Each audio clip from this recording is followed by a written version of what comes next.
Le Barça tenu en échec 2-2. Belle performance de la part du Betis Séville. Salut à tous, on se retrouve pour le débrief du match entre Betis Séville et FC Barcelone. Score 2-2. Voilà, début qui a été inscrit pour le Barça par Robert Lewandowski à la 39e minute de jeu.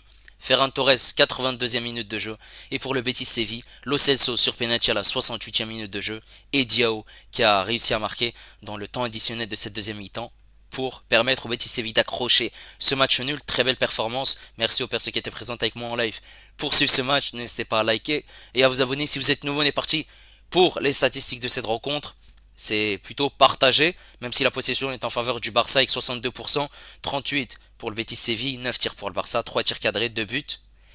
Pour le Betis Séville, c'est 12 tirs, 6 tirs cadrés. Iñaki Peña a été beaucoup sollicité.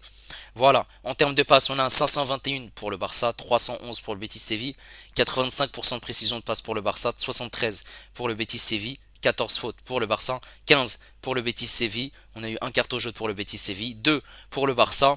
Il y a eu 4 hors-jeu pour le Barça, 6 corners malgré tout pour cette équipe du Betis Séville et 4 pour le Barça. Et là, on est parti en image pour les 4 buts du match. Cette équipe du Betis Séville a joué en 4-2-3-1 avec Silva dans les buts. On avait une défense Sabali, Bartra, Lorente, Perro. Bartra, ancien joueur du FC Barcelone. En double pivot, on avait Flores et Altimira. Et ensuite, en attaque, on avait Zelzouli aussi, ancien joueur du Barça qui était à gauche. Lo Celso en 10 et sur le côté droit, on avait Avila. Et en 9, on avait Victor Roque, ancien joueur du FC Barcelone également pour cette équipe du FC Barcelone. Voilà, c'est plutôt un classique avec Iñaki Peña, Koundé Koubarsi, Martinez, Alejandro Balde. Le milieu de terrain, on avait Casado, Pedri, en 10, Olmo. Ensuite, on avait à droite Yamal, à gauche Rafinha et en numéro 9, on avait le retour de Robert Lewandowski. Voilà, cette équipe du FC Barcelone qui va réussir grâce à Lamine Yamal.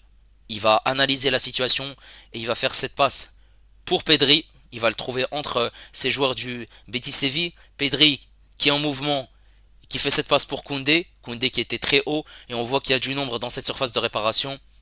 Et bah, il a juste à mettre ce bon ballon dans cette surface de réparation dans le bon endroit.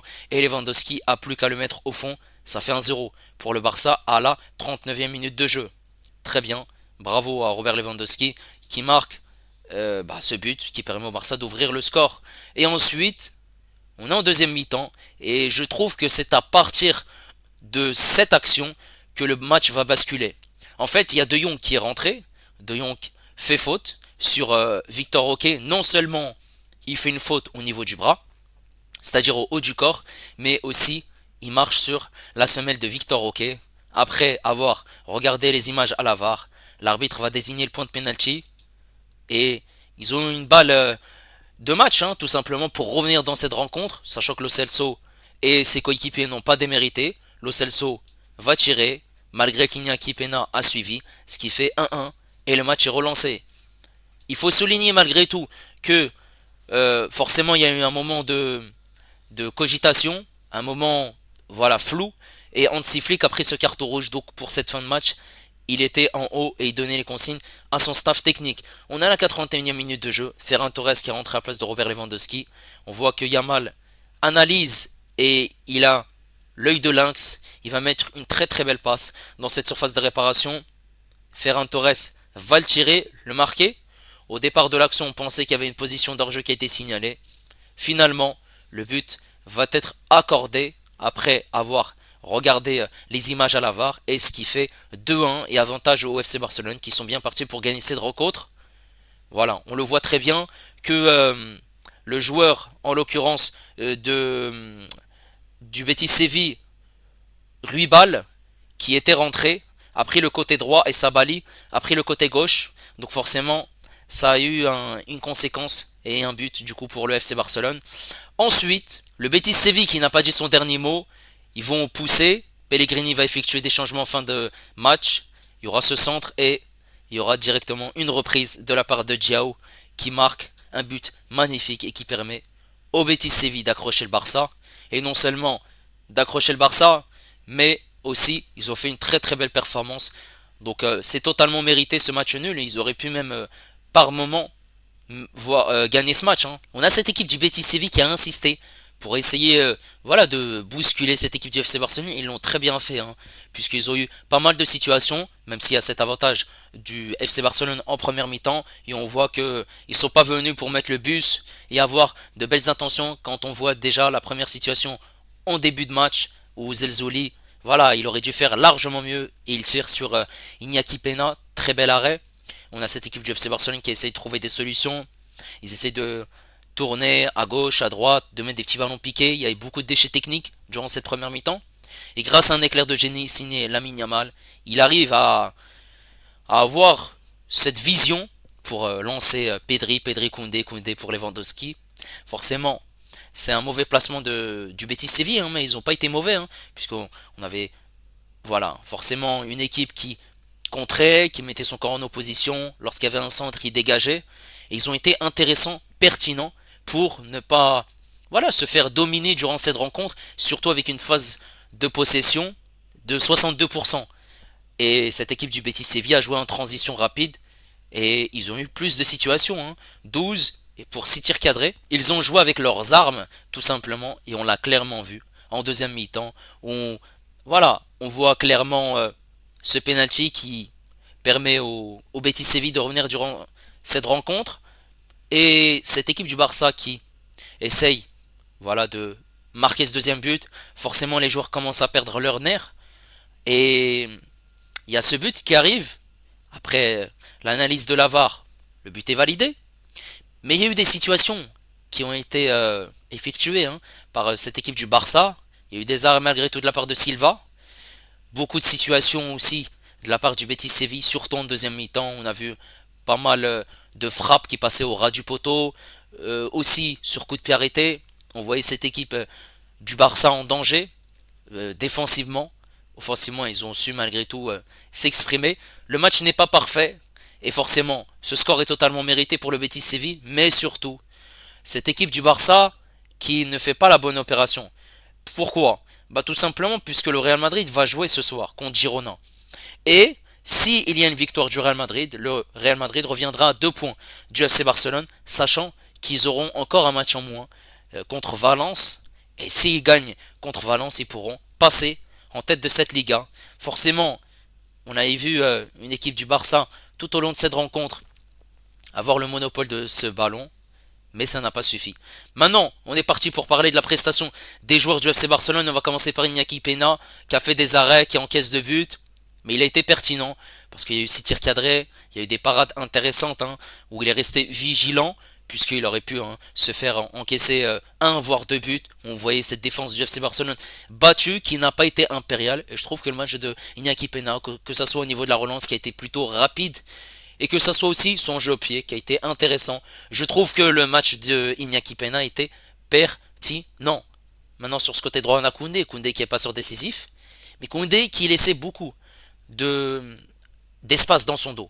Après Koundé n'a pas fait un mauvais match, Koundé était intéressant offensivement. Koundé défensivement a laissé beaucoup d'espace dans son dos, ce qui a permis à Zelzouli de se projeter, d'avoir des situations. Forcément, il n'y a pas une réussite de la part de Zelzouli. Et ça reste malgré tout un match moyen, je trouve, de la part de Koundé. Cette charnière centrale Martinez-Koubarsi a été pertinente.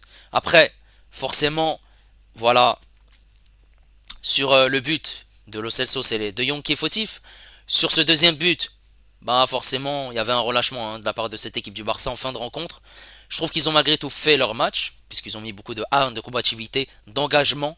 Mais ils doivent faire largement mieux, hein, sur ce but de Diao, qui a permis au Betis Séville de revenir dans cette rencontre et d'accrocher le Barça. Sur le côté gauche, on a eu Baldé. Baldé, c'était sur courant alternatif. Baldé a été bon et moins bon. Il y a des choses positives, des choses négatives. Offensivement, il s'est beaucoup exprimé. Il y a eu beaucoup de déchets techniques, des centres qui n'arrivaient pas forcément. Voilà, c'était pas top top. Et défensivement, il a laissé beaucoup d'espace dans son dos. On a vu une équipe du Betis Séville s'exprimer, que ce soit sur le côté droit ou le côté gauche.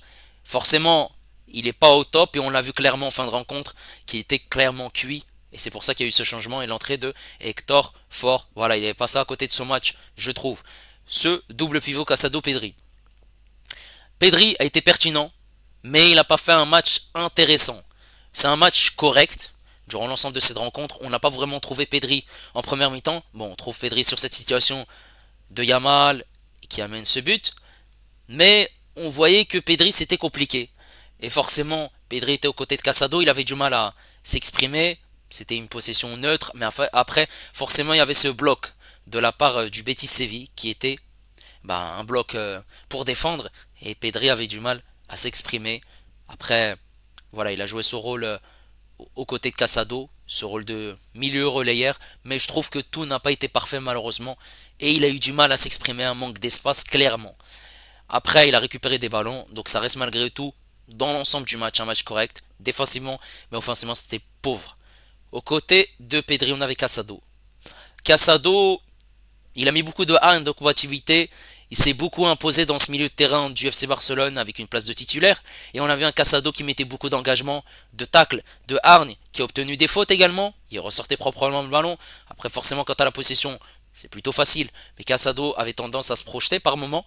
Et je trouve que voilà, il a rempli son rôle qu'on lui demande d'être la plaque tournante, de récupérer des ballons, de servir ses partenaires. C'est lui qui fait cette passe pour Yamal.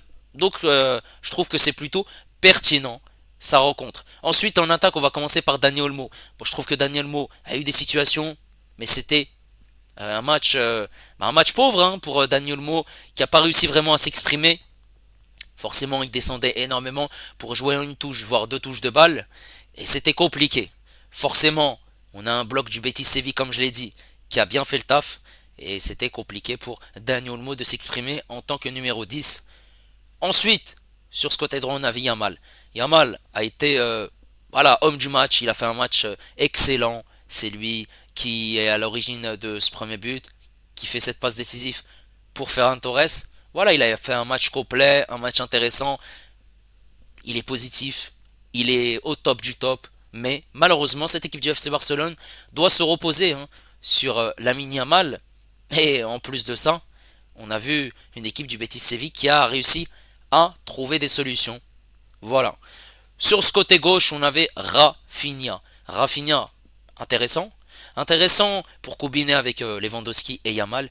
Mais Rafinha, on ne l'a pas vu déborder, dribbler. Il l'a fait quelques fois. Ça reste malgré tout un match très très moyen. Voilà.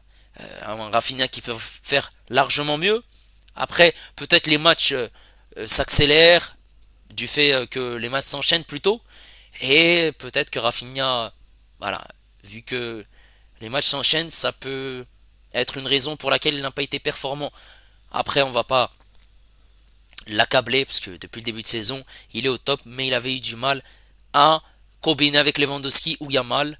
Et comme je l'ai dit, c'est surtout cette équipe du Betis Séville qui a posé des difficultés à l'ensemble du FC Barcelone. Et en numéro 9, on avait Robert Lewandowski. Robert Lewandowski qui marque. C'est ce qu'on demande à un buteur. Il a été pertinent pour jouer en tant que pivot lorsqu'il n'avait pas le ballon. Forcément, pas mal de sens qui étaient mal ajustés. Et beaucoup de situations où voilà, Lewandowski malheureusement n'a pas pu s'exprimer après. Comme je l'ai dit, c'est un tueur. Et il a pu aller sur le côté droit pour protéger, pour jouer une touche de balle. Notamment avec Yamal, on l'a vraiment vu. Voilà. Les changements n'ont pas vraiment apporté, mis à part l'entrée de Ferran Torres. Mais c'est surtout Yamal. Et Ferran Torres, bah, il a fait une erreur, clairement. Puisqu'il aurait pu marquer un but. Mais bon, ça a été signalé en position d'hors-jeu. Bon, il arrive à marquer ce but dans cette surface de réparation. Ça reste malgré tout une entrée positive. Mais dans l'ensemble de son entrée, je trouve qu'il aurait pu faire largement mieux. Mais bon, on n'est pas étonné par Ferran Torres qui est vraiment voilà, un joueur lambda, je trouve. Et on a eu aussi l'entrée de De Jong. De Jong qui a saboté cette équipe du FC Barcelone pour ce penalty obtenu par Roquet. Je trouve que De Jong, voilà, il fait des mauvaises entrées et il doit rester sur le banc. Il est en manque de confiance. Après, il faut souligner que cette équipe du Betis Séville a été intéressante, comme je l'ai dit. Et on a eu l'entrée de Diao qui marque, changement pertinent, mais surtout Rubal. Rubal fautif, puisque voilà, il couvre leur-jeu de Ferran Torres, mais c'est lui qui arrive à donner ce très bon centre pour Diao. Donc en soi, il s'est fait pardonner. Après, forcément, c'était compliqué de changer de positionnement Quand Sabali était titulaire sur le côté droit, il a basculé à gauche et Ruibal est parti sur le côté droit. Donc voilà, c'était un risque. Mais bon, voilà. Il n'y a pas eu une situation où ce Betis Séville a perdu ce match sur cette erreur de Ruibal. N'hésitez pas à me dire ce que vous avez pensé de cette rencontre du FC Barcelone. Maintenant, au Real Madrid, de faire le taf contre Girona. N'hésitez pas à liker, n'hésitez pas également à vous abonner si vous êtes nouveau. Et moi, je vous dis à la prochaine. Ciao les amis.